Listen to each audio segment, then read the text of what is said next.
Hello children, Ravisa here. Welcome back to the third session of Heritage of India. The first chapter in History section of Social Science textbook of class 10. Dear children, in the previous session we discussed the difference between natural heritage and cultural heritage, as well as the interrelationship between natural heritage and cultural heritage. Dear children, in this session we are going to discuss the natural heritage of India. First of all, let's come to the meaning of natural heritage. The result of the close relationship between nature, environment and man is called natural heritage. यानी प्रकृति, nature, प्रकृति, environment, पर्यावरण और man, इंसान के बीच में बना हुआ जो संबंध है, जो निकट संबंध है, उसके परिणाम को, उससे जो हमें हेरिटेज मिली है उसे हम नेचुरल हेरिटेज यानी प्राकृतिक विरासत या धरोहर कहते हैं. राइट. अब आते हैं नेचुरल हेरिटेज ऑफ इंडिया पर, हमारे भारत की प्राकृतिक धरोहर पर. बच्चों, nature has endowed India with rich and varied natural heritage. प्रकृति ने भारत को बड़ी ही समृद्ध और विविधता से परिपूर्ण ऐसी प्राकृतिक विरासत गिफ्ट की है, एंडाव की है. The main features of the natural heritage of India can be described as follows. हमारी जो प्राकृतिक विरासत है, भारत की प्राकृतिक विरासत है, उसके मेन फीचर्स, उसके मेन मुख्य लक्षण है, वो हम आज स्टडी करने वाले हैं. Right. The main features of the natural heritage of India are Number 1, landscapes. Number 2, rivers. Number 3, vegetations. And last, number 4, wildlife. First of all, let's begin with the first feature of the natural heritage of India, that is landscapes. Generally, beautiful landscapes are formed due to different shapes of land. यानी जो अलग अलग प्रकार की जो जमीन होती है उससे ब्यूटीफुल लैंडस्केप्स बनते हैं. बच्चों, अब आप कहोगे कि डिफरेंट शेप्स ऑफ लैंड क्या होता है. बच्चों, you have already studied this point in standard 9 SS geography में. याद दिलाऊं? प्लेन्स, प्लेटोज, याद आया कुछ? Yes, exactly, mountains. हाँ, तो ये डिफरेंट शेप्स ऑफ लैंड्स जो होते हैं उनके कारण ब्यूटीफुल लैंडस्केप बनते हैं. जैसे कि Himalayas, for example, Himalaya is a type of shape of land. तो Himalaya is a landscape. It has gifted, this Himalayas has gifted Indians with useful vegetations.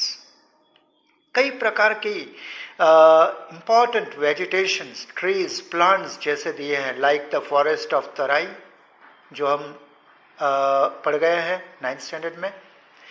Forest of तराई है, तराई के जंगल हैं, वो भी हिमालयाज में है. रिवर्स, नदियाँ जैसे कि गंगा, ब्रह्मपुत्र, सिंधु, ये सारी नदियां हैं, ये हिमालयाज में से निकलती हैं. राइट. तो कह सकते हैं कि ये भी किसने दी है? हिमालयाज ने दी है हमें. कई सारे मिनरल्स, बहुत ही इंपॉर्टेंट वैल्यूएबल मिनरल्स भी हिमालयस में से हमें मिलते हैं. इसके सिवा बर्ड्स, एनिमल्स, कई प्रकार के ब्यूटीफुल बर्ड्स एंड एनिमल्स वो भी हिमालयस में से हमें मिलते हैं. एंड माउंटेन पिक्स, पर्वतीय शिखर जैसे माउंट एवरेस्ट हुआ, और फिर गॉड ऑस्टिन K2 जिसे कहते हैं वो हुआ.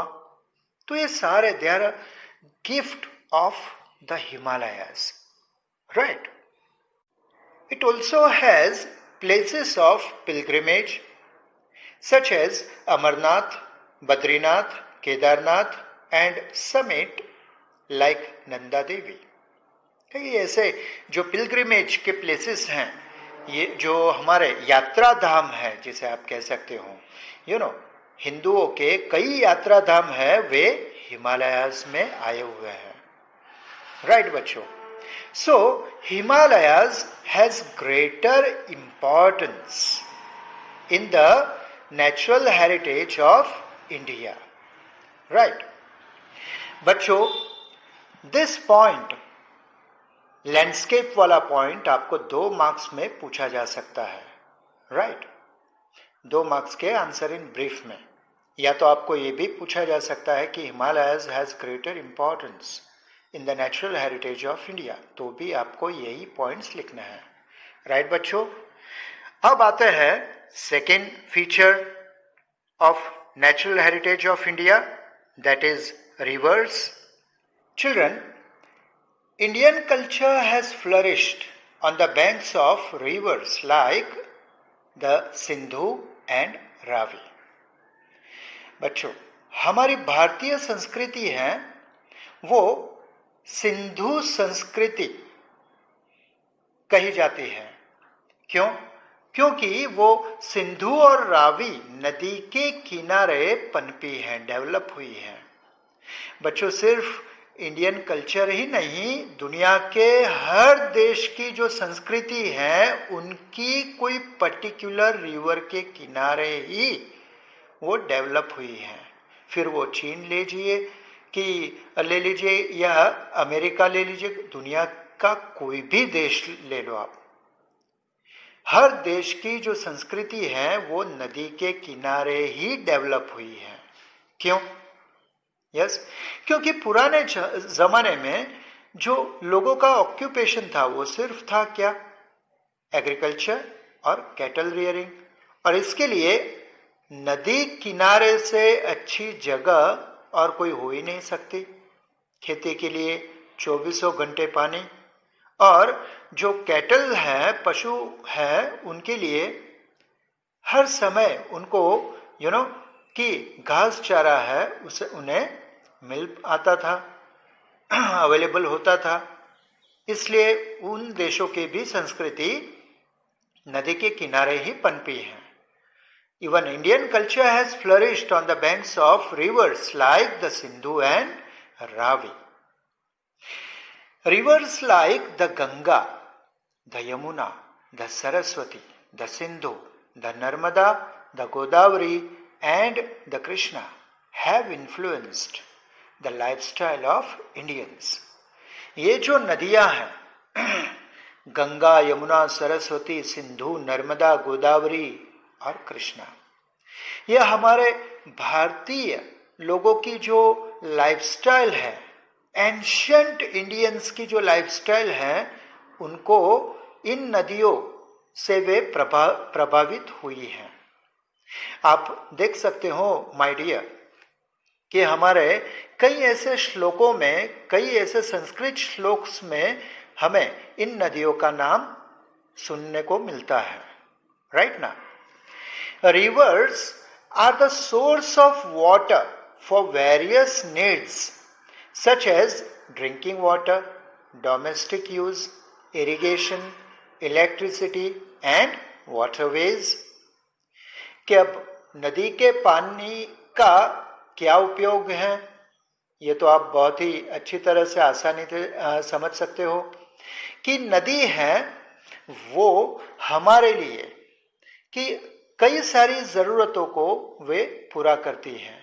फॉर एग्जाम्पल ड्रिंकिंग वाटर, पानी पीने के लिए, डोमेस्टिक यूज, घर में इस्तेमाल करने के लिए, खेती में इरिगेशन के लिए, इलेक्ट्रिसिटी बनाने के लिए, हाइड्रो इलेक्ट्रिसिटी बनाने के लिए, और वाटरवेज के लिए, यानी नेविगेशन के लिए जो बड़े बड़े जहाज आते हैं वो भी सी रूट के थ्रू ही आगे बढ़ते हैं, राइट ना. सो reverse have so many uses in our life. Next, beautiful landscapes on the bank of river have developed and enriched the aesthetic sense of artists and thus have inspired them.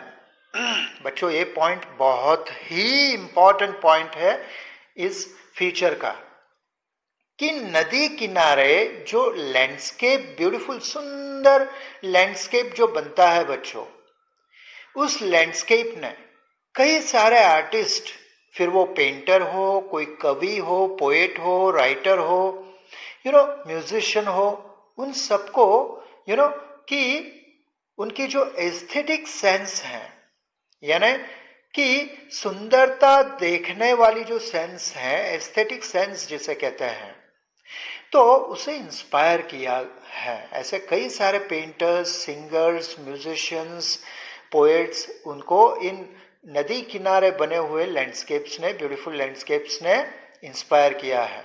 बच्चों आप भी याद करो कि जब आपको बचपन में कहा जाता था कि गुजराती में नदी किनारे नु दृश्य दोरो, तो आप क्या करते थे, बहुत बढ़िया वो ड्राइंग पेपर पे माउंटेन्स बनाते थे, उसमें से रिवर दिखाते थे, लैंडस्केप दिखाते थे, बढ़िया बढ़िया बर्ड्स दिखाते थे, ट्रीज दिखाते थे, बोर्ड दिखाते थे.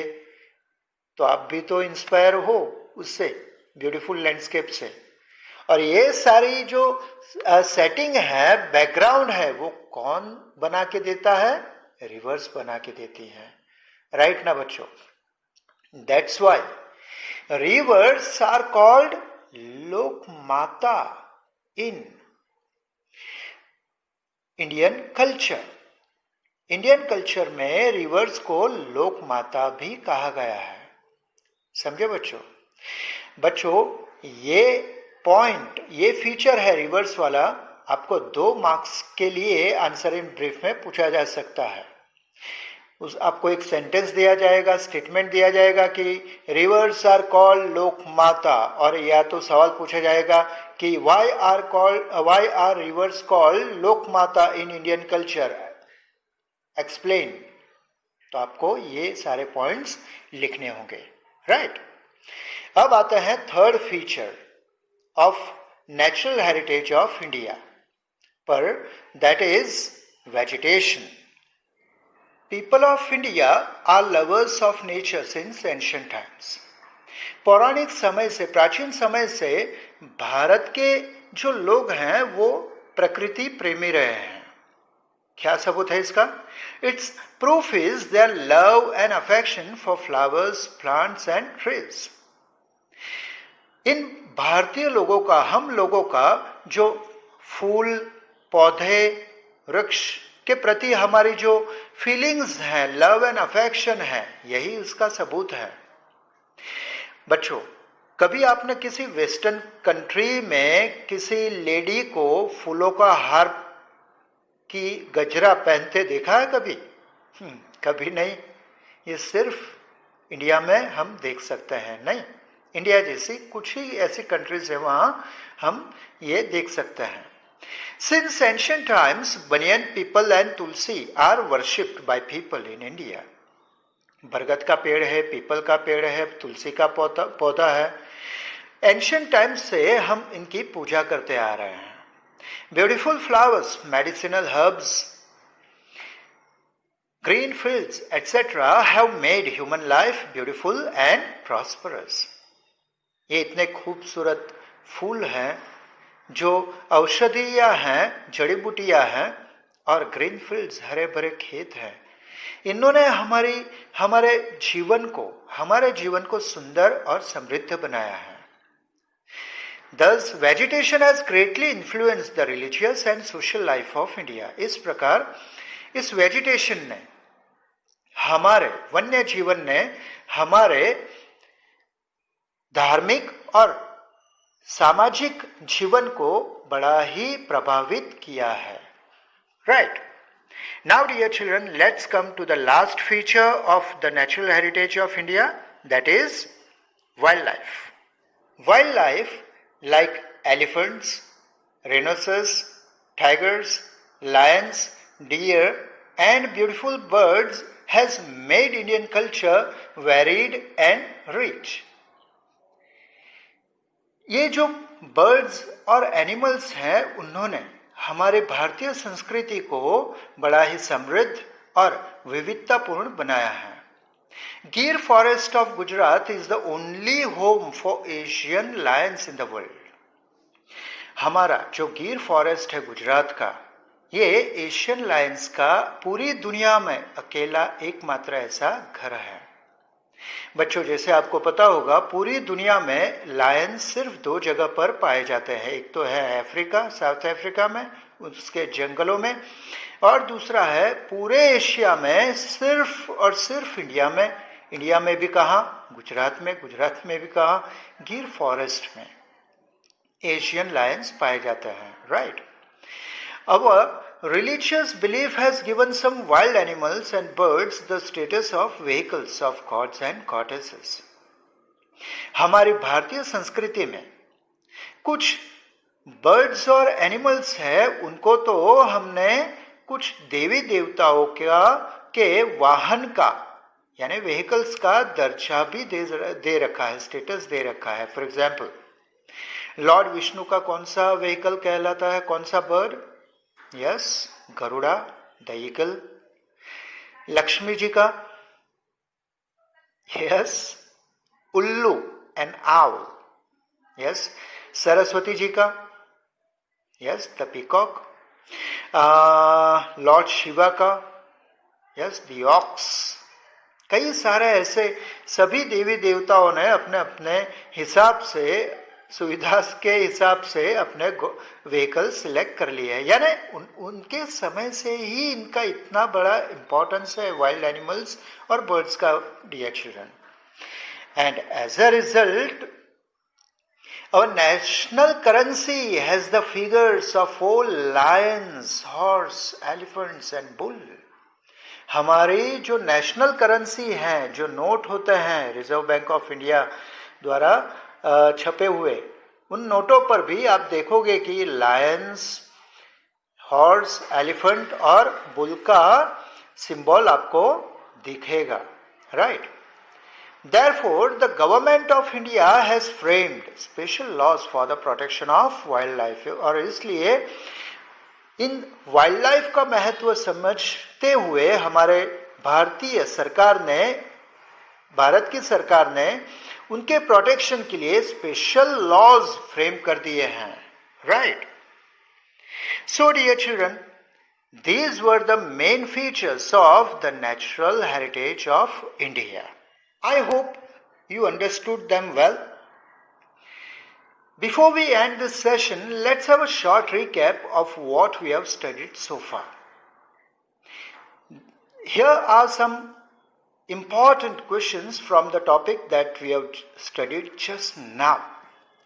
Try to answer these questions.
So, dear children, that's all in today's session.